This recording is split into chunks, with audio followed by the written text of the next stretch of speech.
This is the lecture for week 5 of Law and Bioethics, and the topic we're going to discuss is resource allocation. Bioethics, as many of you know, is often about asking the right questions, and I think COVID has forced us to ask harder questions about resource allocation than we have, at least in the recent past. But one thing I want you to think about conceptually as we talk about the topic is why haven't we asked these questions earlier, and what other questions are we not asking that we should be asking? One of the key points I'd like to make is that how we allocate resources in non-crisis times shapes how we have to allocate resources in crisis times. So now I want you to think back a second to non-crisis times. For those of you who have forgotten, on the right, that's a band. In the center, that is a sporting event. In the left, that is a restaurant. Someday you will tell your grandchildren what all of these things were. There are three kinds of allocation conceptually, and I want to cover each one briefly. The first is macro allocation. That is how much of our society's total resources we spend on healthcare. In the United States, over the last decade, it has consistently been between 17 and 18% of our economy, which compares to about 6%, which is the amount of money we spend on education. If you look at the graph on the right, you'll get a sense that we spend a larger percentage of our GDP on healthcare than any other developed nation. But we also start with a larger pie. So it's very hard to compare the American system, for example, with the British system.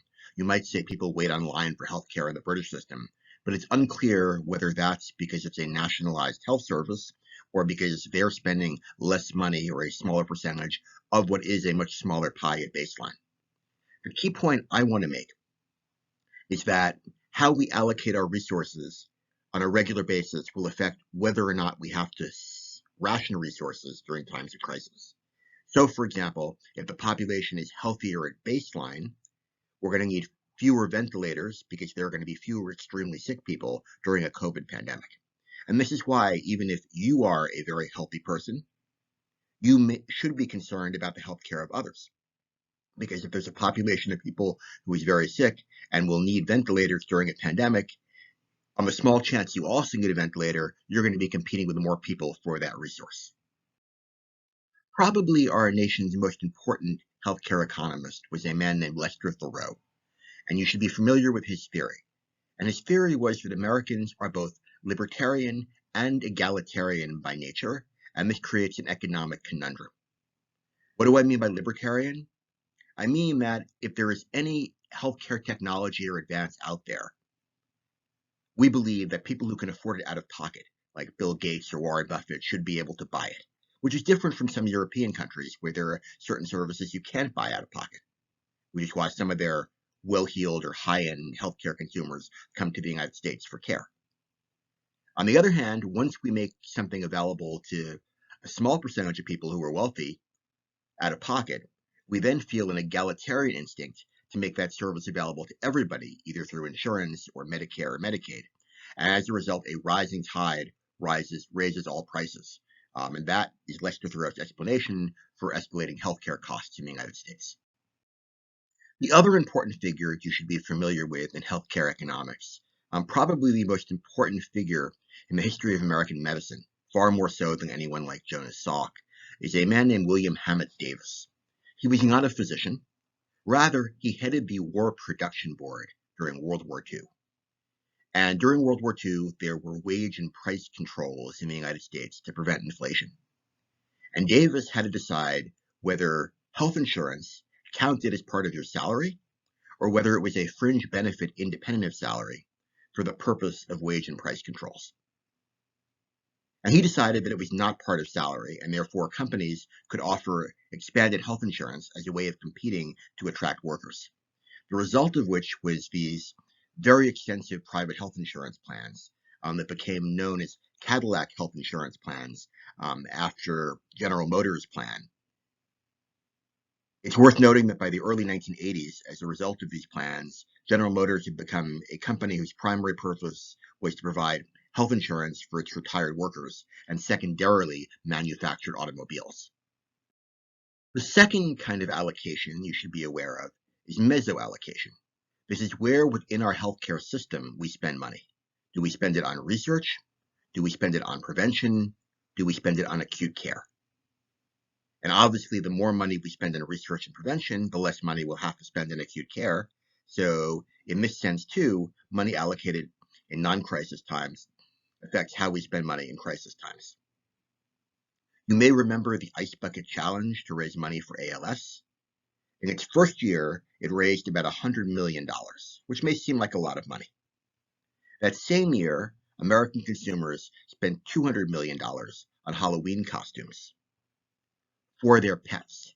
So that gives you a sense of how we allocate resources in our society. We often do it in a way that if we step back globally, consumers would make other choices, but since they're acting as individual players in the market, the invisible hand may not achieve the goal that they would conceptually hope for. And finally, there is microallocation.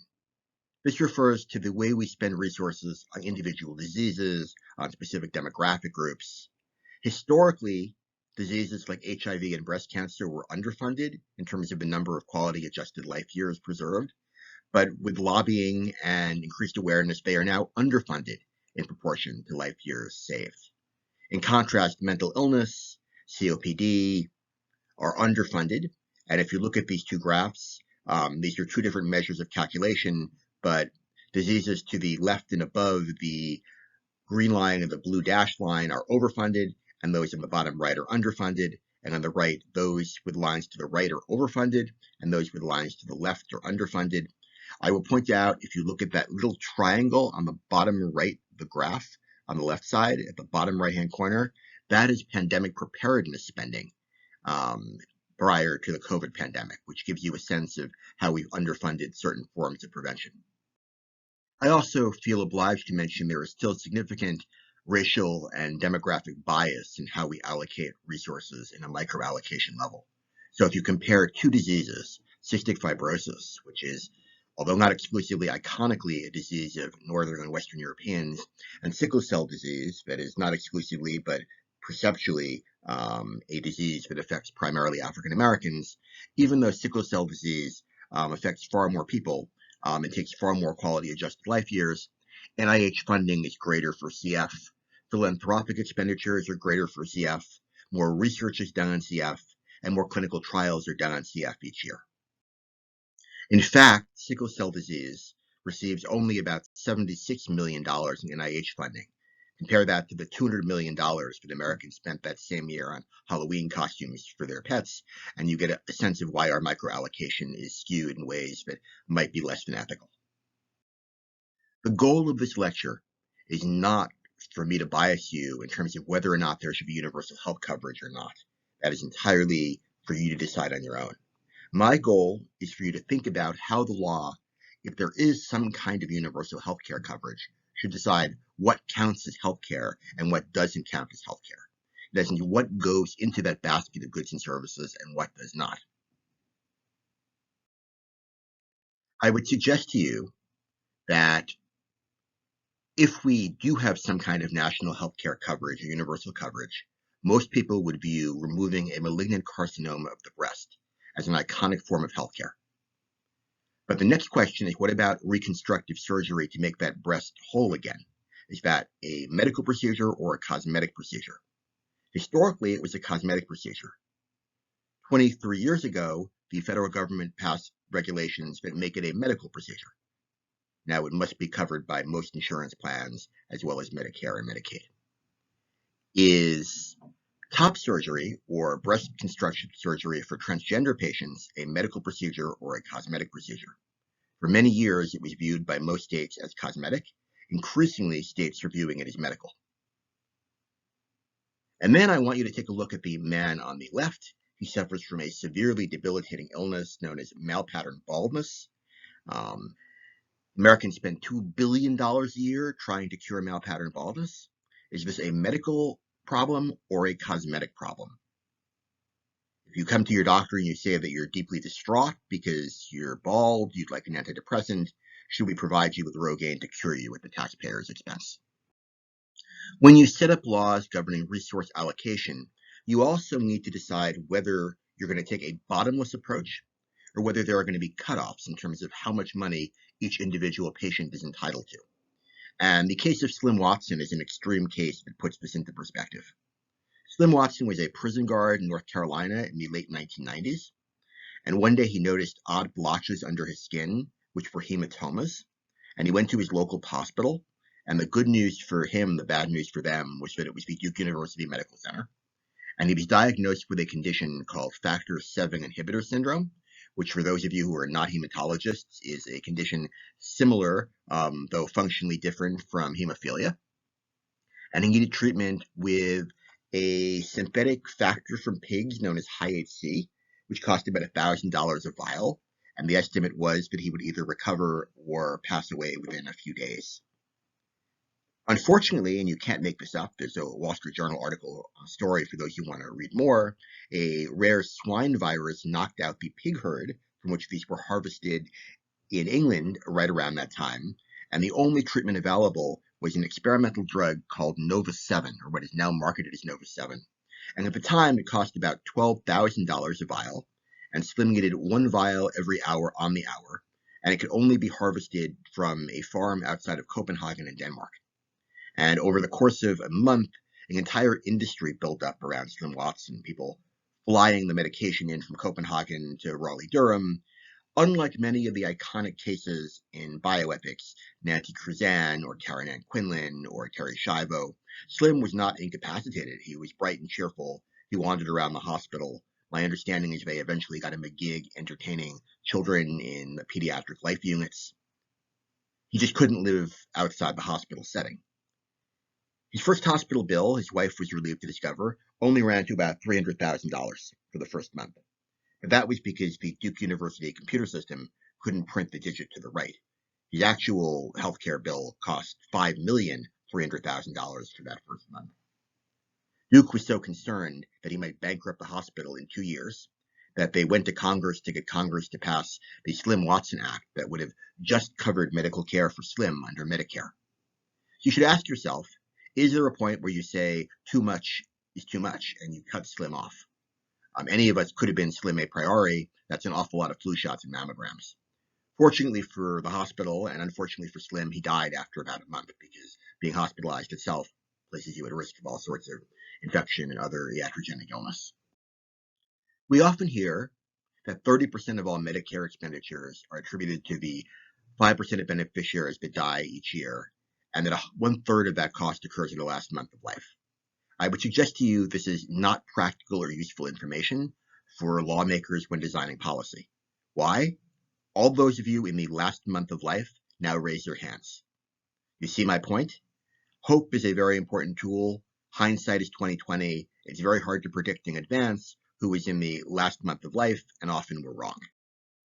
For example, historically, if you were diagnosed with ALS, I would suggest the first thing you did when you were diagnosed when you got home was looked up ALS or Lou Gehrig's disease prognosis on the internet. And I will say it saddens me that some of the medical students now think that Lou Gehrig's disease is named after the doctor who discovered it rather than the baseball player who suffered from it. But if you looked up ALS on the internet, what was the first picture that came up? It was incidentally not Lou Gehrig, as shocking as this may be. Rather, it was the physicist Stephen Hawking who lived more than 45 years after his diagnosis with a disease that should have given him a life expectancy of 2 to 5 years. And everybody thinks that they're going to be the tail, which is a natural thing. They think that they are going to be the rare exception, and we shouldn't take that hope away from them. Similarly, the evolutionary biologist Stephen Jay Gould was given a prognosis of 2 years to live after being diagnosed with abdominal mesothelioma in 1982, and he lived 40 years and went on to win the National Book Award, the National Book Critics Circle Award, and become a national figure. So predicting end of life can often be challenging. Complicating matters further are novel pharmacotherapeutics. So this is a list of the world's most expensive drugs in the year 2013. My boss says that you only get to prescribe each of these drugs once, because once you do, they fire you. And this is Zolgensma, which is Novartis's recent drug for spinal muscular atrophy that costs $2.1 million per dose. You should ask yourself whether or not it is cost-effective or ethical when we have so many people who need a basic health care to spend $2.1 million per dose on any medication. We're going to have to ask that question a lot more in the coming years. because of the Orphan Drug Act of 1983. This is a federal law that encourages research on diseases affecting fewer than 200,000 people. And to encourage pharmaceutical companies to develop such treatments, it offers tax breaks, fast-track approval provisions, and most importantly, exclusive marketability for a period of 7 years. Prior to 1983, as hard as it is to imagine, there were only 38 drugs that had been FDA approved on the entire market for diseases that affected so few people. Since 2018, 503 such drugs have been approved. It turns out Zolgensma only costs about $1 billion to treat the estimated number of patients who will benefit. But there are somewhere between 5,000 and 8,000 other orphan genetic conditions that are going to be treatable with very similar kinds of gene therapy. And the cost for treating all of them could run into the trillions of dollars. As a society, we have to ask ourselves, are we willing to spend money in this way at a trade-off for not just other healthcare, but other societal goods? Or should we be announcing in advance that there are some medications, treatments for some diseases that are so costly and so rare, the taxpayers and insurance simply aren't going to cover them, and therefore create a disincentive for manufacturers like Novartis from generating treatment? Many of you, if I asked you preemptively or in advance whether you believe that healthcare should be allocated rationally, might say yes. So I want to review a state law in Oregon that is probably the most comprehensive effort to allocate healthcare on a quote-unquote rational basis. So John Kitzhaber was the governor of Oregon, and he became concerned that healthcare resources were being allocated in a manner that favored visible victims over invisible victims. Visible victims are people who, if you don't give them care, like you turn them down for an organ transplant, they're aware that they're being denied.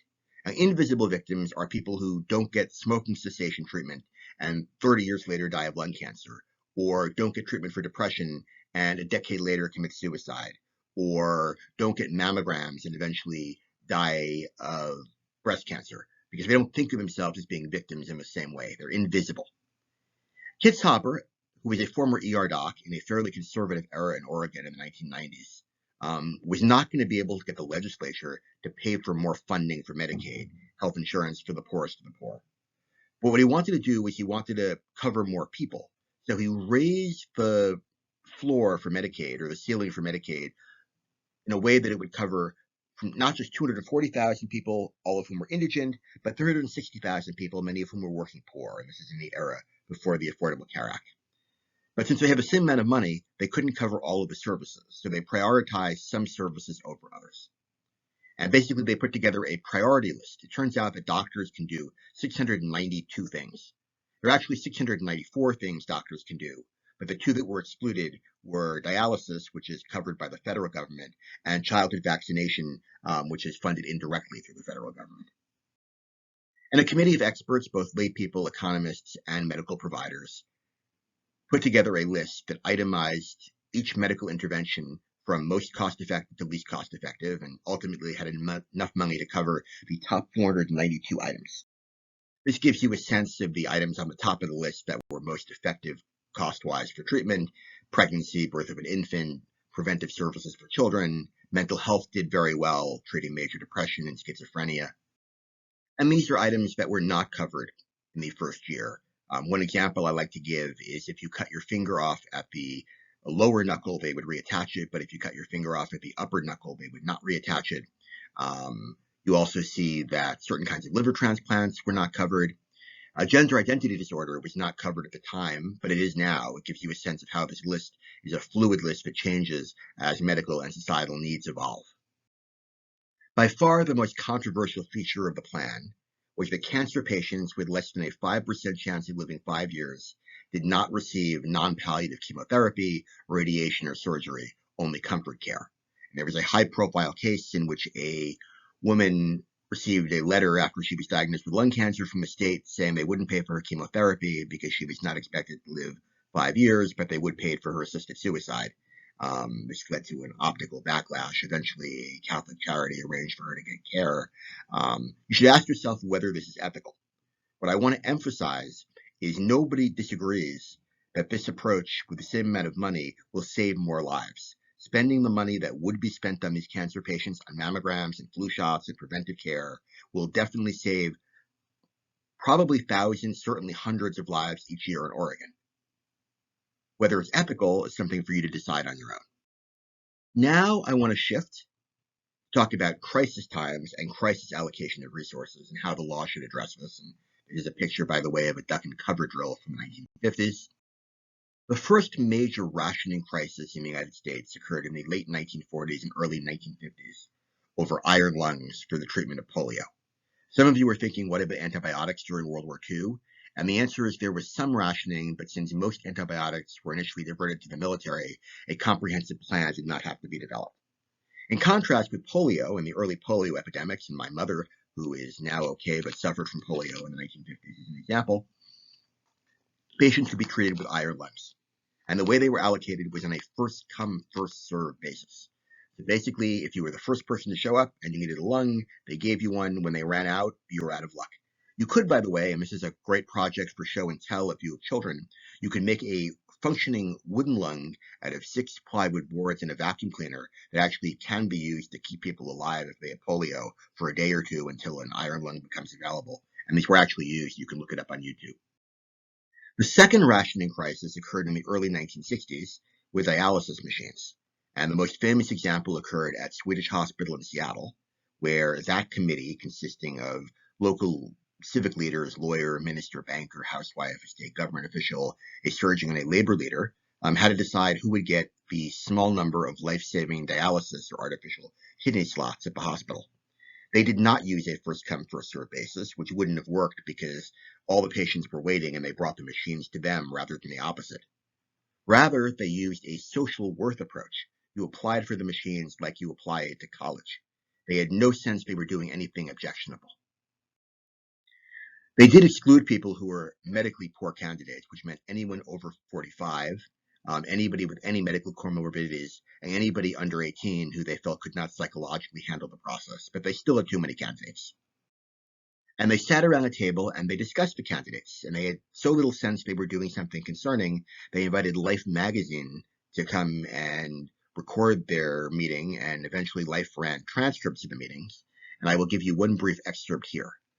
The housewife says, if we are still looking for the men with the highest potential of service to society, then I think we must consider that the chemist and the accountant have the finest educational backgrounds of all 5 candidates. And the lawyer says, both these men have made provisions so that their deaths will not force their families to become a burden on society. And the state official, but that would seem to be placing a penalty on the very people who have perhaps been most provident. And the surgeon, how do the rest of you feel about number 3? Small businessman with 3 children. I am impressed that his doctor took special pains to mention that this man is active in church work. This is an indication to me of character and moral strength. And the lawyer, it would also help him endure a lingering death. And the minister, perhaps one man is more active in church work than another because he belongs to a more active church. And the labor leader, for the children's sake, we've got to reckon with the surviving parent's opportunity to remarry. And a woman with 3 children has a better chance to find a new husband than a very young widow with 6 children. This should disturb all of you. It certainly disturbs me. It led to a national backlash. It is one of the reasons why the federal government now covers all dialysis care through Medicare, but it is also the reason, at least until COVID, where we never use social worth to make determinations of allocation of resources. The third rationing crisis actually didn't come to pass, but it was heatedly debated in the late 1990s and early 2000s in a number of states. And it had to do with allocation of ventilators during a prospective flu pandemic. So keep in mind that there are 2 different pools of ventilators in most states, those in acute care facilities and those in chronic care facilities. So you have a hypothetical case. You have 10 patients on chronic ventilator support at your hospital's long-term care or rehab unit. And you have thousands of patients in the ED or in triage during a pandemic who need a ventilator to support them for 3 to 5 days, with more patients coming in, but only a small number of ventilators available for them. And the question was, could you ethically cannibalize the long-term care ventilators if you'd save thousands of lives as a result, basically turning off the ventilators for the long-term patients and killing them to save many more lives? New York State did not adopt that approach. They continued to segregate ventilators between long-term and short-term care, and in essence chose a non-utilitarian approach to this. The argument of Tia Powell, who ran the committee that made this decision, was that people on long-term ventilator support who were disabled had already suffered one disadvantage or one whammy, so to speak, and they shouldn't suffer a second time and be penalized for their earlier condition. Now I want to take a quick look at how all this plays out in relation to allocation of resources during COVID.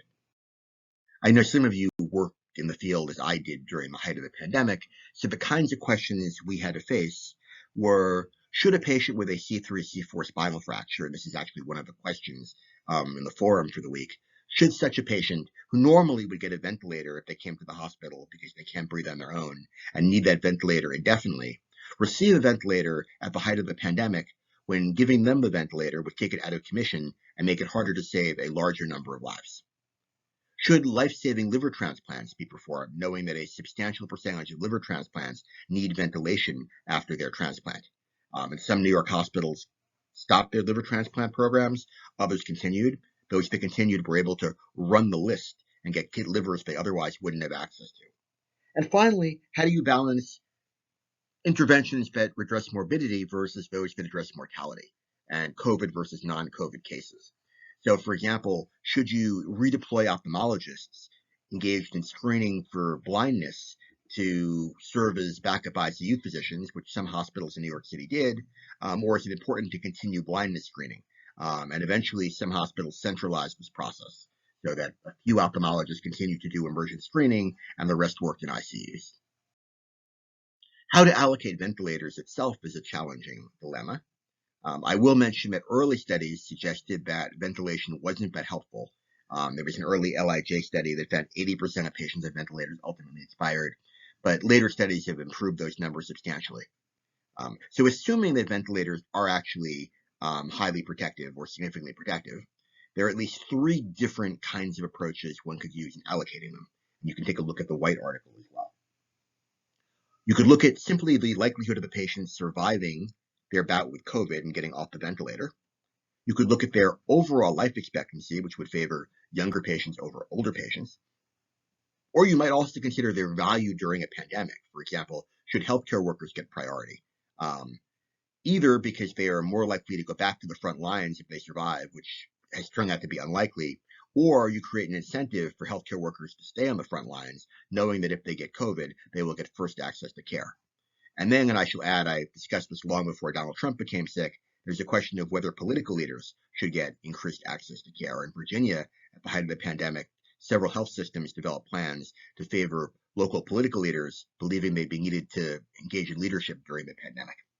Should pregnant women count as one patient or two, and should they be given priority? But the key point I want to make is, how do you balance or take into account patients who've been shortchanged by the healthcare system previously? And this is the great ethical dilemma of ventilator allocation. There are patients, often low income, often from underrepresented minorities, from disadvantaged or marginalized communities, who've been denied healthcare access for many years. They live in food deserts, they don't get good medical care, they don't have insurance. And the question is, if they are then more likely to have conditions that predispose them to need a ventilator, like hypertension or diabetes, should that play a role in our rationing of ventilators? I'm not taking a stance on that. I just want you to think about that as a question. Before you answer that, I want to show you some slides that show the relationship between historic racial discrimination and COVID in New York City. And that's particularly a map of Brooklyn. And those are neighborhoods that were redlined, meaning that they faced housing discrimination in the 1930s, according to federal housing guidelines, to discriminate against African Americans and in essence segregate them into certain neighborhoods. Don't think anybody will disagree that the federal government actively did this in the 1930s, which is 90 years ago. So keep an eye on those red neighborhoods. 90 years later, those red line neighborhoods still significantly impact housing patterns and are one of the driving forces in segregation in New York. And the most segregated neighborhoods today are those that were redlined 90 years ago. Those same neighborhoods have the shortest life expectancies in New York City and the lowest income by neighborhood in New York City. Even something as minor or seemingly minor as access to a retail bank branch correlates with whether or not you live in a neighborhood that was redlined against African Americans 90 years ago. Maybe less surprisingly, They also correlate with the lowest quality and most segregated public schools in New York City. But here is the most important slide for our purposes. Once you exclude the Hasidic Jewish communities represented on the map, those red line neighborhoods also correlate with the neighborhoods in which people are most likely to have died of COVID.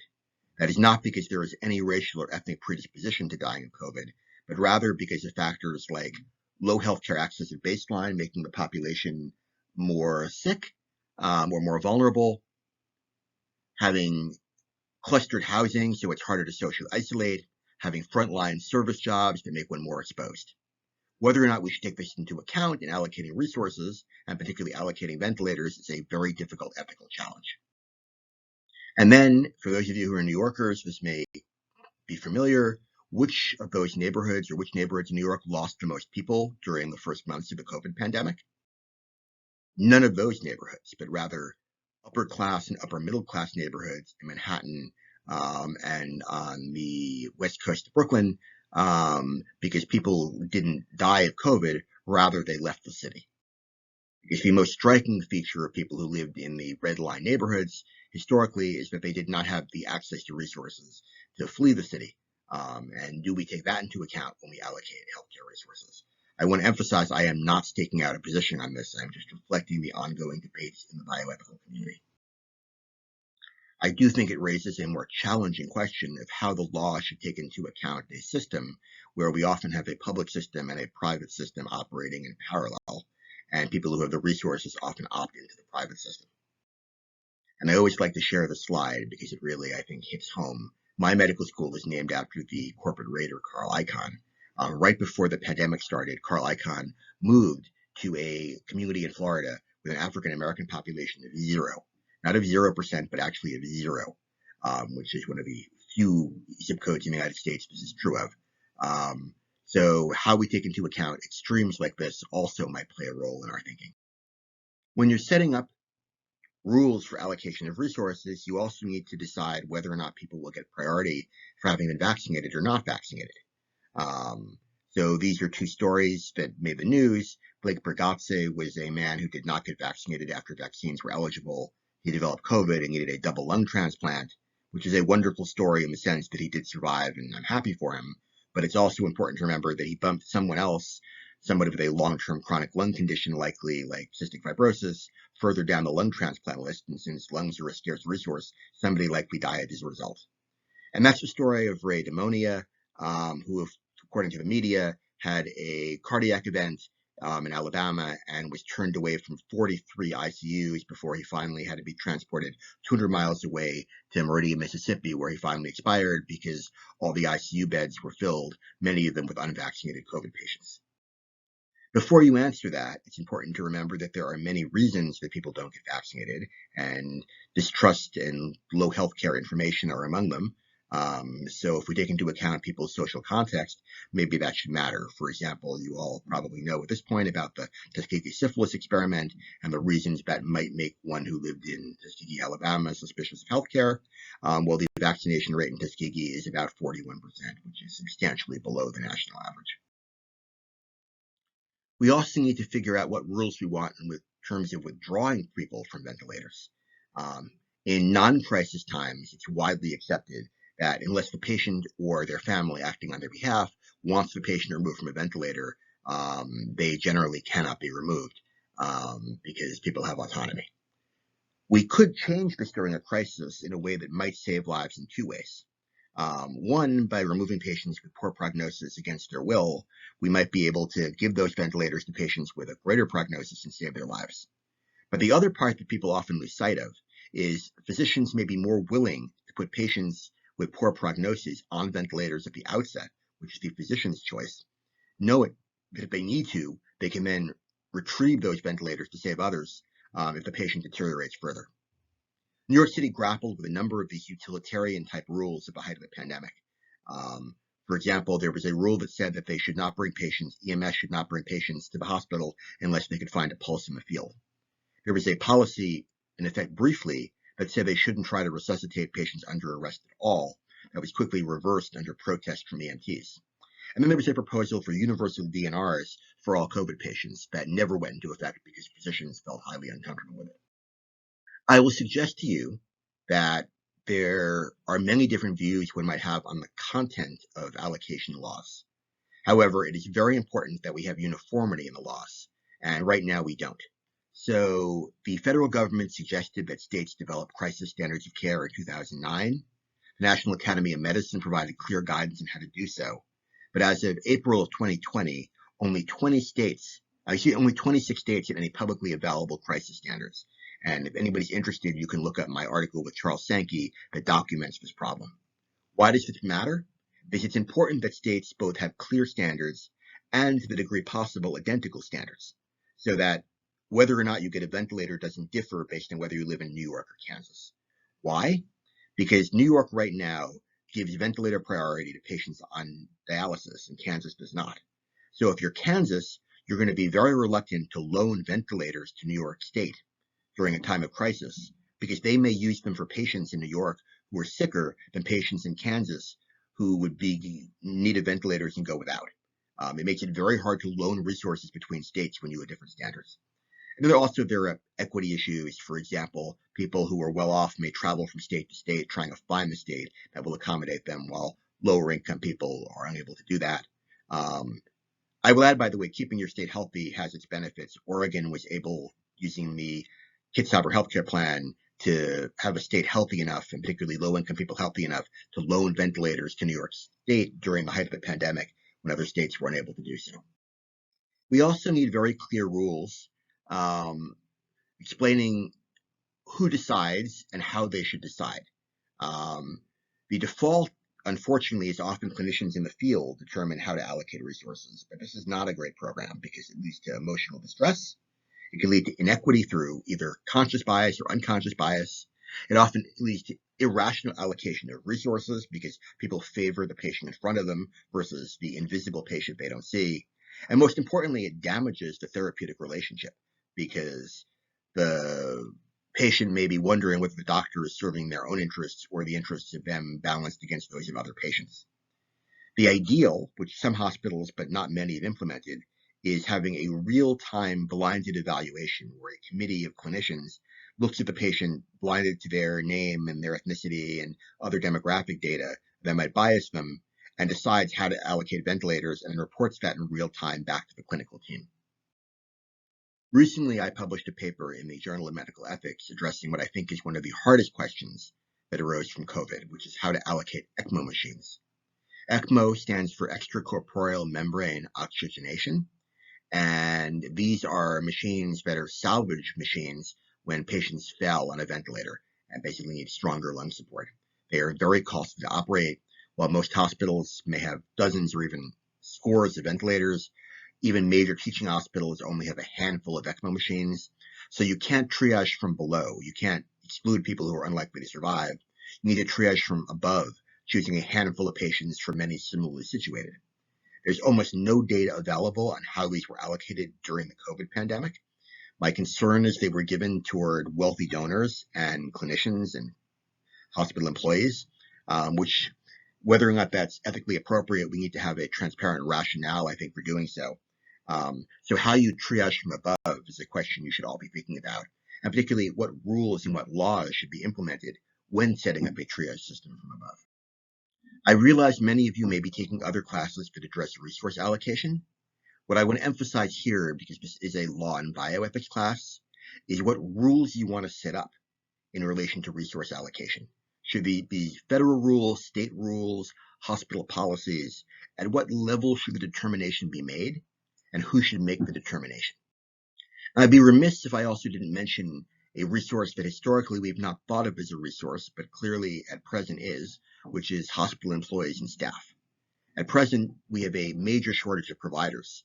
When I wrote this lecture at the beginning of this course, there were nurses being paid $8,000 a week. Now there are nurses being paid up to $12,000 a week. What incentives beyond financial compensation should we offer?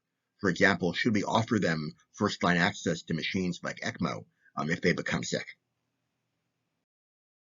And when I talk about COVID and resource allocation, I always like to suggest that a failure of imagination was involved in the planning. What do I mean by that? I mean, the 9/11 report described the attacks on the World Trade Center as a failure of imagination, meaning that government policymakers had not in advance thought clearly enough about the risks and planned accordingly. Peggy Noonan, the conservative columnist in the Wall Street Journal, has argued that COVID, too, has been a failure of imagination, that we should have more clearly anticipated the risks of a pandemic and acted accordingly. And what I want to emphasize to you as a closing thought is that rather than fighting the last war, and you can see in the slide that is a picture of the Polish cavalry going into war against German tanks during World War II, we want to be fighting the next war. We want to design rules and laws that are flexible enough and have in mind potential threats in advance so that we're not playing catch up either legally or ethically. And I will stop there. Thank you.